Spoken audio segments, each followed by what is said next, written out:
Okay, so again, chapter 12 is all about circles and lines that have to do with circles and angles that have to do with circles. So there's going to be a lot to remember, a lot of formulas that aren't really formulas that I can give you. It's just a process of how to find certain things. Okay.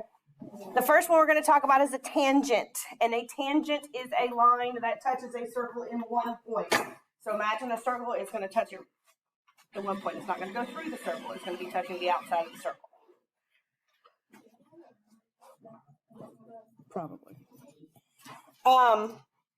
And so if you look at this picture, it says line M is tangent to circle O at point A. Point A does have a name. It is called the point of tangency. Okay, you're going to hear that name again. Okay, the point where my line M, okay, so that line next to the circle, touches my circle at the one point A, that is called our point of tangency.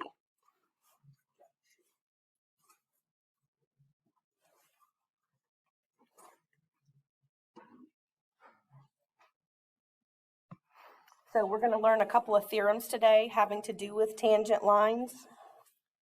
And then we will be able to find some angle measures and some segment lengths and things like that. Okay, I got a couple people writing, so I'm going to hold on just a minute.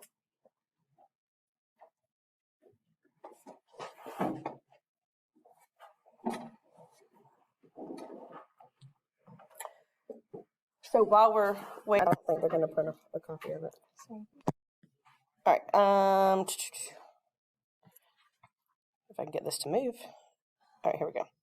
So here's your first theorem. It is the same picture, so there's no need to write the picture again or draw the picture again. Just write that theorem, and then you might want to add in the extra line. That's the only difference, is I added a radius in there. Okay, we should all be writing this theorem down.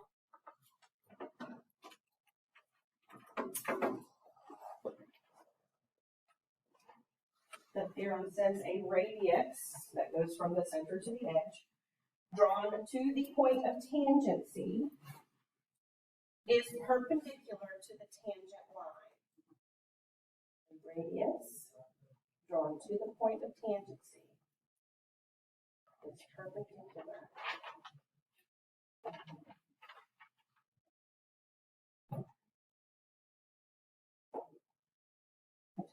tangent line, which means it's going to make what kind of angle?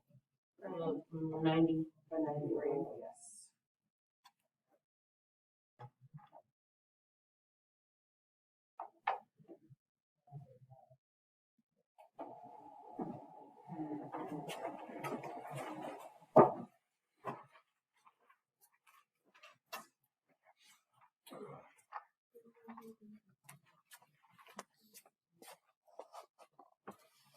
Again, it's the same picture as before. My radius is going to be from the center, from O, to the point of tangency A, and it has a little right angle there marked. It's going to form a right angle on both sides. Okay, so you're going to need to remember that, because we're going to, in a little bit, see some pictures that have a tangent line and a radius to the point of tangency, and then you're going to use that to find missing side lengths and angle measures and stuff. Everybody ready? Sure, okay. All right, here we go. Here's our first example. Take a minute and draw your picture. We are going to talk about it. We will set it up. You're given that line AB, or segment AB, is tangent to circle O at A, and we want to find X.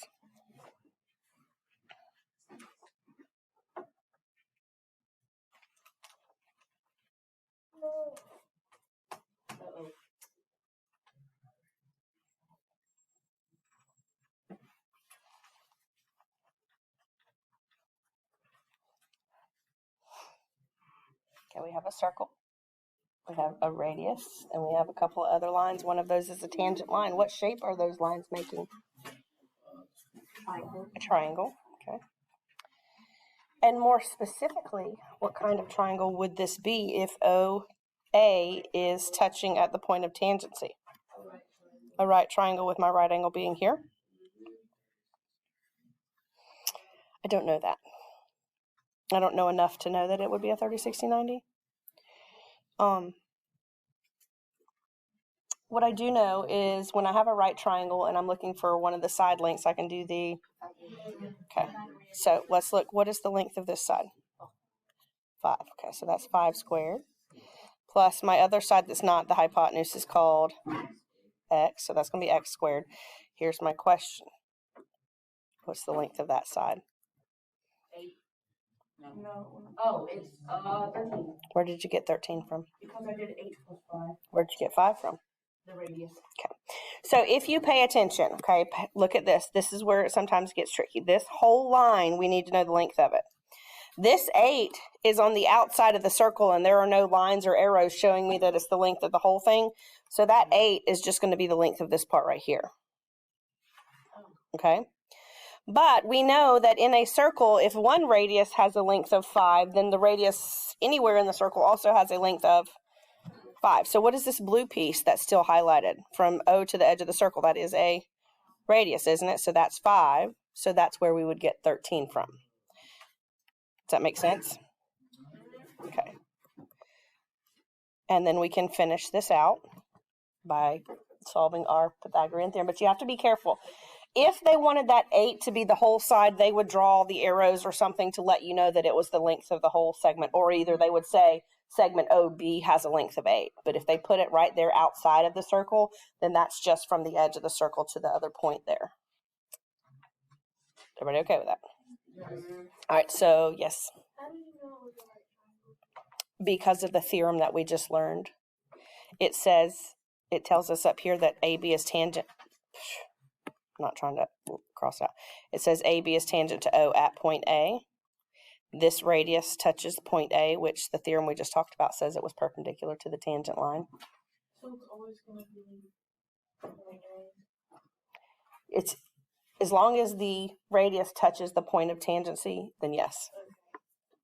All right, so we're going to work this out. 5 squared is 25 plus x squared, and 13 squared is 169.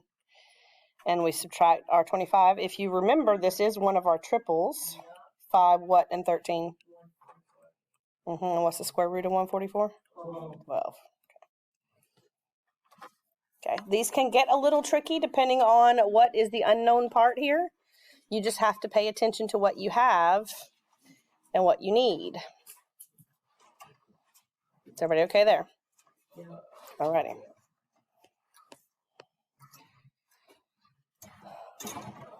Kind of the same, but also slightly different. So take a minute, draw your picture. We're going to have to work through this one together.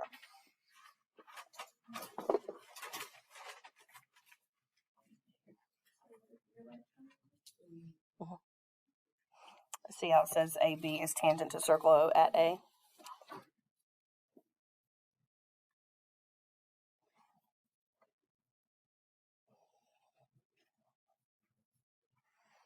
This is when some of our algebra skills are definitely coming into play. Okay, not only the geometric stuff that we have to know to be able to set up a problem, but then we have to know some algebra to be able to solve it. If we wanted, so like, if you know where it says 8, Yes. if they were going to give us like the entire measurement of 8, would they just like do like a bracket? They would do something like this. They would put these lines here or something like that to let you know that it's the whole thing. Yeah. All right. It is not the whole thing. Okay, so I have a right triangle, yes? Right. Okay. Now, my hypotenuse, well, I know the two sides of my triangle, x squared plus 12 squared, correct? But my hypotenuse is not just 8. What is this first length going to be? X. It's going to be x. So if I take x and 8, what do I do to those? Square them. No, not yet. 8. Add them. Add them. So what does x and 8 added to look like? 8 plus X. 8 plus x, x plus 8. It is just not 8x. Okay, I have that mistake happen all the time. People say 8x. 8x is 8 times x. So if you're adding them, make sure you put a plus sign in between them, right? Okay, now, how many terms is that? 2. So when I square it, I cannot just square the x and square the 8. I have to square it as a binomial. This is where our algebra stuff comes in. Okay, I'm going to show you. I just want to kind of go through it slowly, make sure everybody's caught up, copying everything they need to copy.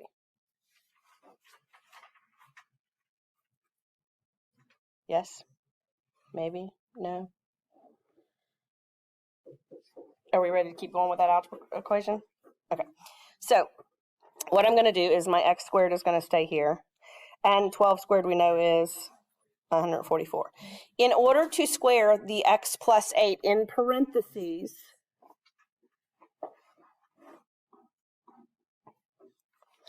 I need to write them twice right next to each other. And I need to multiply them out. We call it foiling. Do you guys kind of remember how to foil?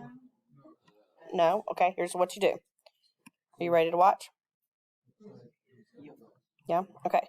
So again, I'm keeping the x squared and the 144 alone because those are on the other side of the equal sign. This is what FOIL means. We multiply the first two terms together, x times x. What's x times x? X squared, okay. Then I multiply the outside terms. X times positive 8 is positive 8x. First, outside, then your inside. The two inside terms, this 8 times that x gives me another 8x. And then the two last terms, 8 times 8 is 64. Okay, and again, before I do anything else, I need to get this ready to start solving. And I have some like terms that I need to combine. So that's x squared plus 144 equals x squared. What does 8x and 8x give me? 16x. Okay.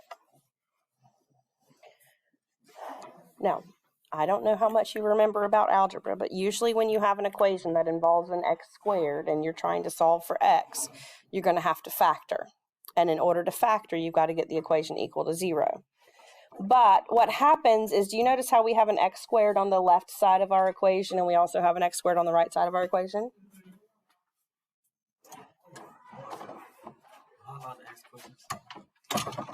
Left side of our equation, we have an x squared on the right side. So we need to get all of our like terms together. Well, if I subtract this x squared over here to move it over here, what do they actually do on both sides? They cancel out. So luckily, I'm not going to have to factor to solve this. We don't have to remember how to factor because it's been a while, right? So I'm just going to bring down everything that's left, which turns this into just a regular old equation for me to solve for x. Subtract the 64 over. So that's going to give me 16x equals 80. And then I divide both sides by 16. And what is it that x is going to be? 5. Kind of, yeah. I just didn't give you the 5, so you had to figure it out. Is everybody kind of okay with that? A lot of algebra to that one, okay? That is one of the harder ones that you can get in this type of question, but you just make sure, multiply everything out. The one mistake that happens is in this right here, a lot of people say, oh, well, that's just x squared plus 64. You're missing that whole middle term there. You cannot do that, okay? So just be careful. Anytime you have a binomial, something plus something else that needs to be squared, you have to write it twice and FOIL it out, okay? All right, next theorem. You said sure. Oh, just kidding. We're going to answer this question again. So that should be a C, not a B. So it is tangent, so that means that's a right angle, and it's tangent here, which means that's a right angle. Let me ask you a quick question. This shape that is made by these lines, I don't really know what shape it is, but how many sides does it have? 4, which makes it a what? Quadrilateral. It kind of looks like a kite, but it might not be. But anyway, a quadrilateral, how many degrees does a quadrilateral have? 360. Okay, so if we notice, the angle at A is how many degrees? 90. The angle at B is 80. The angle at C is 90. And the only other angle we don't know is X. And all of those have to add up to be 360. So do you see it's not really that difficult if you think about the tangents, what that means. It's a four-sided figure. Let's see, 90 and 90 is 180 plus 80 is 260. So therefore, X is going to be 100. See, that wasn't too terribly hard, was it? Now, if you didn't read your directions and look at that OA was tangent to AB and OC was tangent to BC, then you wouldn't have known that those are right angles and wouldn't have been able to figure that angle out, right? Anybody have any questions? Keep writing. You still writing? No. You're good? Well, you need to hurry.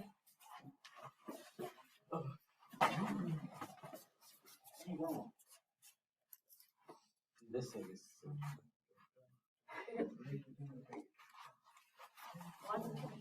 Yeah, take a picture of it. Okay. Now here's our next theorem. Nope. We'll come back to that. I need to get to our other theorem. In case we run out of time, we'll come back to the other one. So the two tangent segments, it tells me that AB is tangent and BC is also tangent. And what this theorem says that if they come from the same point, then those two segments are congruent. AB is going to be congruent to CB.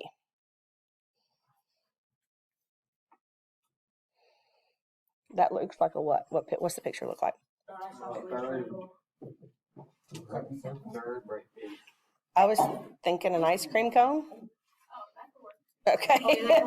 I mean, that's what I thought of when I saw it. But when you have two circles, two lines that are tangent to a circle, meaning they touch the outside, and then they meet at the same point, those will always have the same distance, okay? Bless you, the same length. You're going to be using that to find lengths of segments and things like that. Yes? Okay, are we good? Yeah? Sure?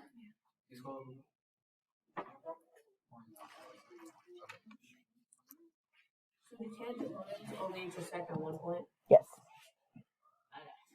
We will learn about other lines that intersect in more than one point and what they're called later in this chapter. The second theorem, yeah. Mm-hmm. Are we ready? Yes. All right, so we are going to find x here. I'm not even going to work this one out with you. If AB and CB are both tangent from point B, to find x, what do we know about those segments? They are congruent. That means we set them equal to each other.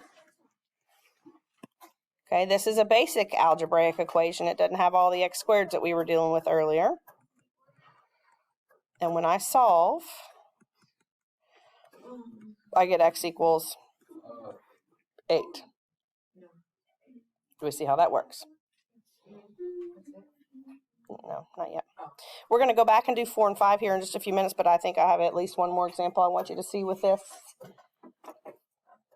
For some reason, people always think, if it's the example I think it is, people always think that this is hard, and it's really not.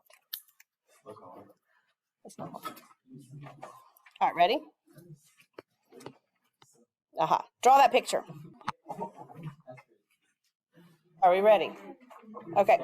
So I need you to listen for just a minute, please. Give me just a second. I'm going to do something just to maybe help. Okay. Because I can't cover it up with my hand. Those two lines, are they tangent to your circle? They are, aren't they? Which means, what do we know about them? They're the same. So if one of them is 4, what is the other one going to be? 4. Okay. And I can do that all the way around the shape. If I look at the left side at C, the bottom one to the circle is 5. So what would the top one be? 5. Yeah, hold on. 5. And then at the bottom to D, it's 3. So the other side is also going to be 3. And then on the left side from A, it's 6. So on the top part of that is also 6. So if we just add all of that together, let's see. 8 plus 10 plus 6 plus 12. 18, 24, 36. Wow. Okay, a whole lot easier than it looked, right? No, not every side. No, I just kind of Does everybody kind of understand that though? Now let's go back to 4 and 5 that we had to skip because I wasn't sure we would have time to talk about this one. Okay, so let me ask you a question. It's wanting to know if AB is tangent to your circle. If it's tangent, what would have to happen? Right angle. You would have to have right angles. How could I prove that there is a right angle right there? That's the Pythagorean theorem. Yes, I could. So let's try it out. What is my C in this first picture? 25. So we would do 7 squared plus 24 squared and see if it's the same as 25 squared. 7 squared is 49.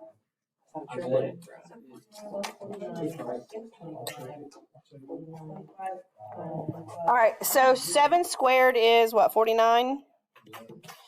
24 squared is 576, and 25 squared is 625. If I add 49 to 576, what does it give me? 625. So are they tangent? Yes, okay, because it made a true statement. We would have to do the test on the other one. What's in number 5, what's my C? 8. So for this one to be tangent, then 5 squared plus 7 squared would have to equal 8 squared. That's 25. What is 25 plus 49? What's up? It's 74. So is that one tangent? No. No, because that's not a true statement.